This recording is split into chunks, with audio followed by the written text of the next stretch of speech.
आप सबको जय यीशु की। परमेश्वर का धन्यवाद कि हम एक बार फिर से उस जगह पे हैं जहाँ पे आके हम अ, परमेश्वर के वचन से कुछ चीज़ों को सीखने समझने की कोशिश करते हैं और पवित्र आत्मा हमारी सहायता करता है। इन दिनों जो बात परमेश्वर के साथ हो रही है, जो पवित्र आत्मा सिखाता है, वो मैं आपके साथ शेयर करता हूँ। आज जो मैं आपके साथ बात करने वाला हूँ वो है कि परमेश्वर बुलाता है, लेकिन बहुत से लोग उसकी आवाज को सुन के आते नहीं। माने परमेश्वर की बुलाहट को समझ नहीं पाते, सुन नहीं पाते, उस तरह से उसके पास नहीं आ पाते।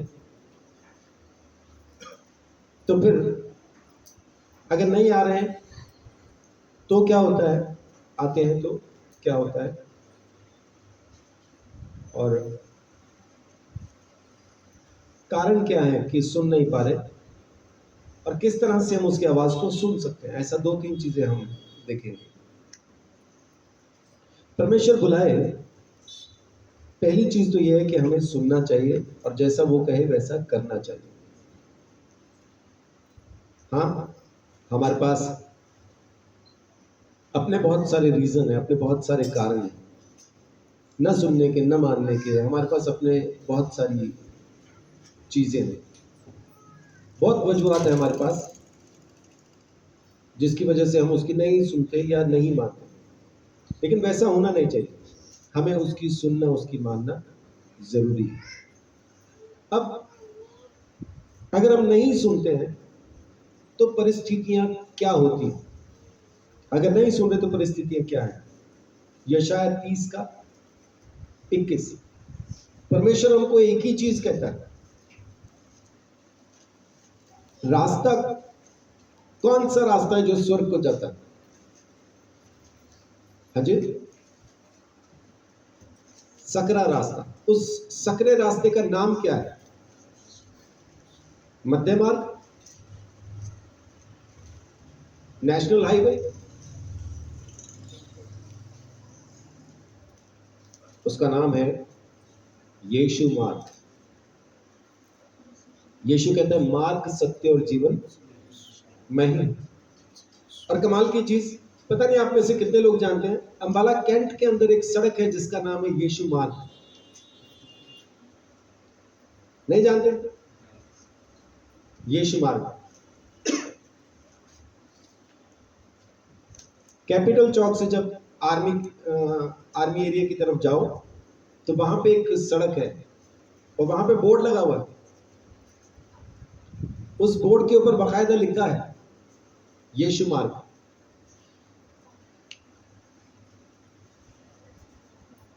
मैंने एक बार फोटो खींच के भी ग्रुप में डाली।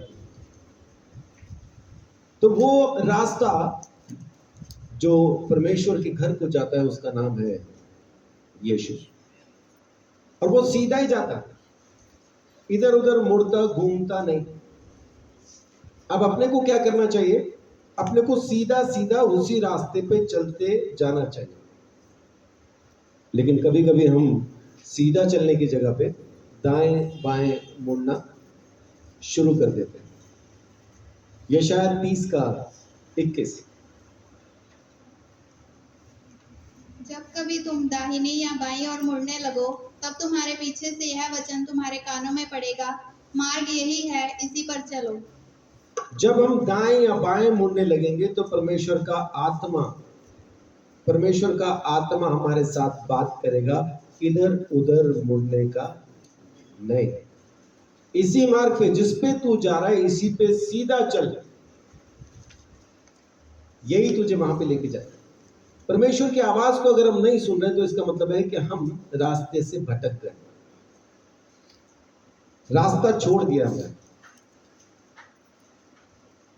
अगर एक लंबी दौड़, मैराथन जिसको कहते हैं, क्रॉस कंट्री भी कहते हैं, एक लंबी दौड़, उसमें खास चीज क्या होती है?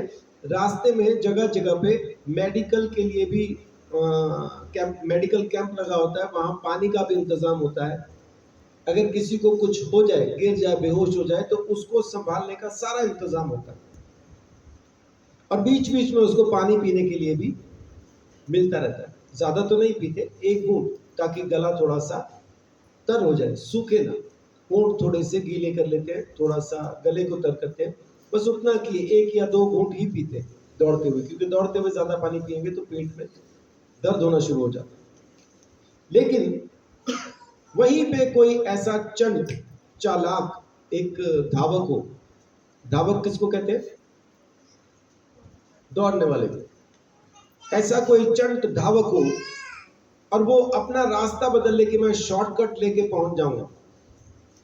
अब उसको रास्ते में मिले झाड़ियां, गड्ढे, सूखा इलाका, उसको कांटे भी लगे, उसको बहुत कुछ हो, वहां पे जानवर भी हो, वो उसके बाद कटी फटी हालत में जब दोबारा वहां पे पहुंचे और फिर कहे ये कैसी रेस है, मुझे तो किसी ने संभाला ही नहीं, तो क्या वो ठीक कह रहा है? वो ठीक नहीं कह रहा है। उसको सब चीजें कहां मिलने वाली थी?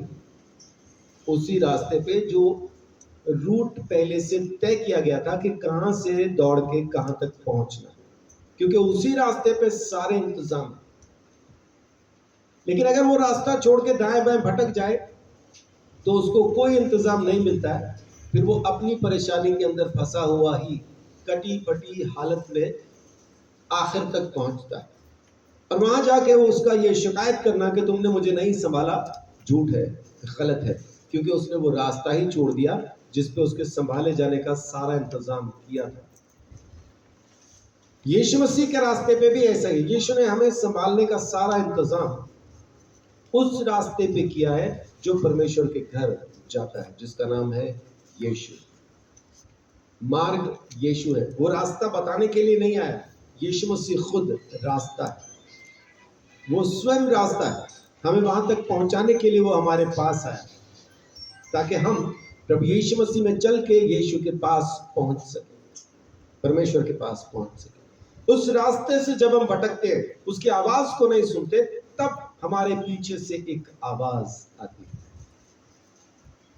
दाएं बाएं न मुड़ो, सीधा इसी रास्ते पर चलो, यही रास्ता तेरे लिए तय किया गया।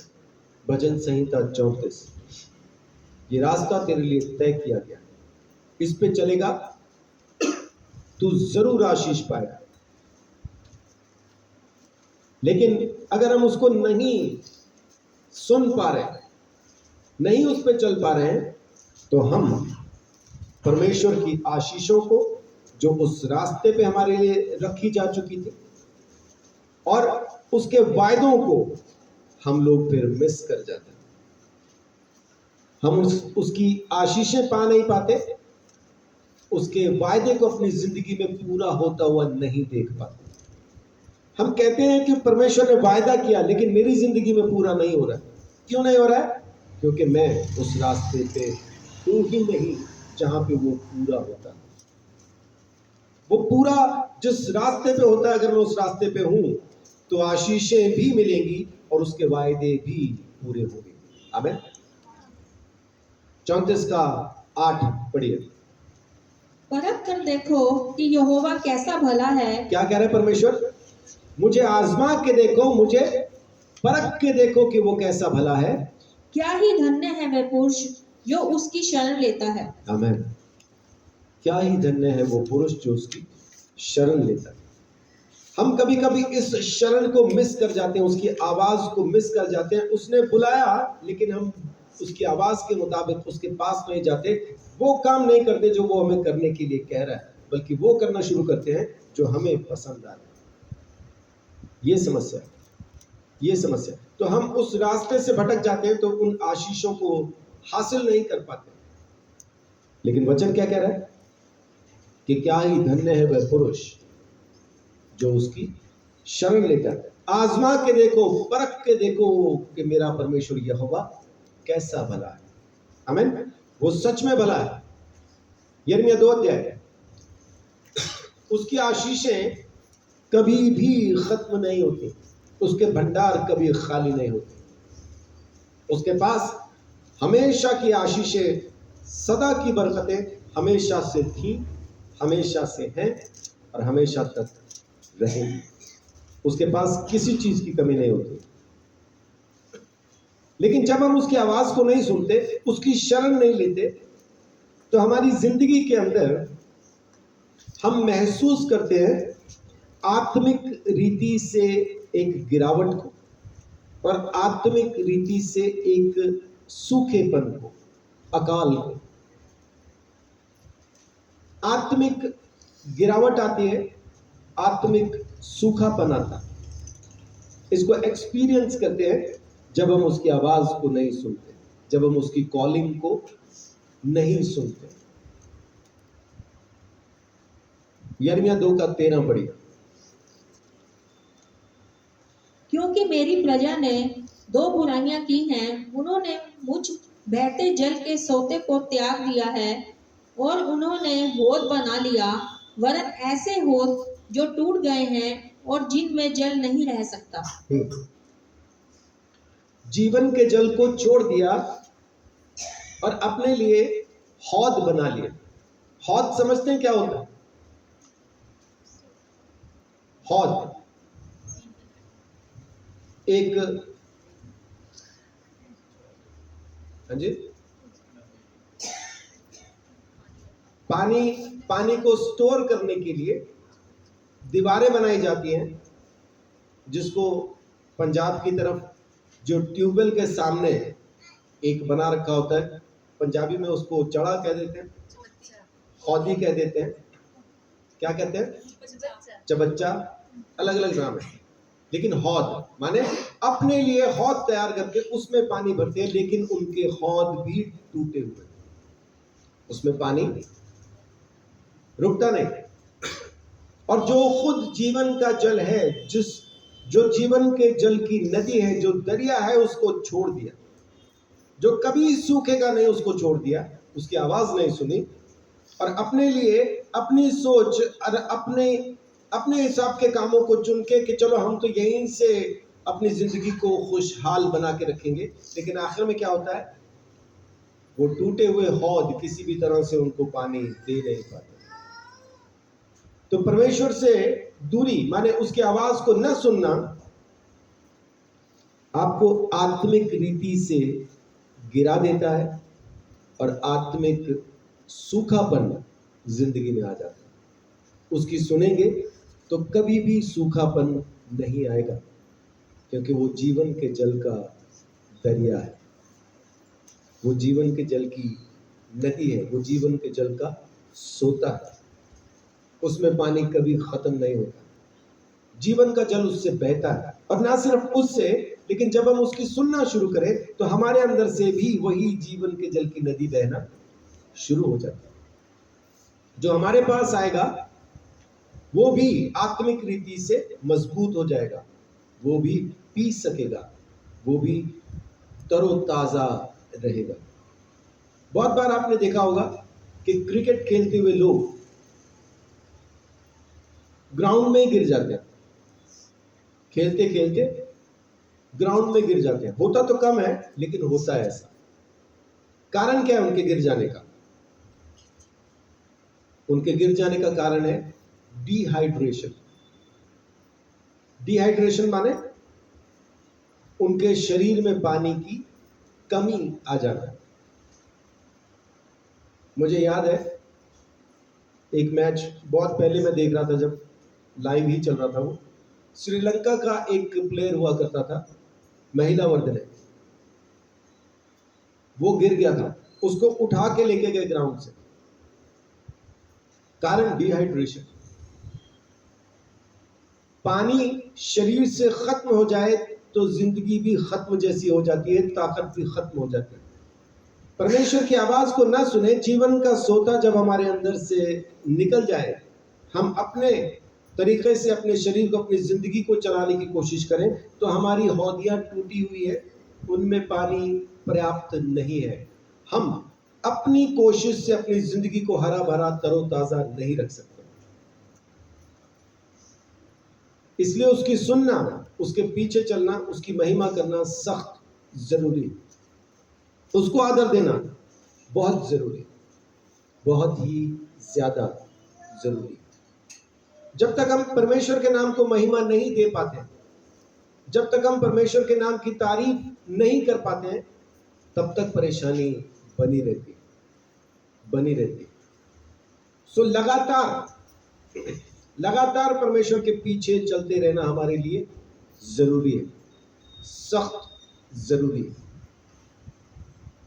उसके पीछे चलना, परमेश्वर को महिमा देना, उसकी तारीफ करना, उसके जीवन के जल में से पीते रहना, उसकी आवाज को सुन के उसके पीछे चलते रहना बहुत जरूरी है, बहुत ज्यादा जरूरी है।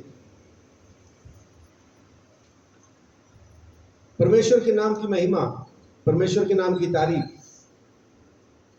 बहुत जरूरी है कि हम करते रहें।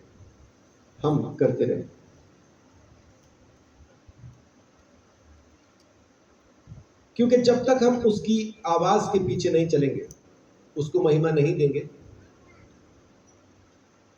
तब तक उसकी प्रशंसा और तारीफ नहीं हो पाएगी।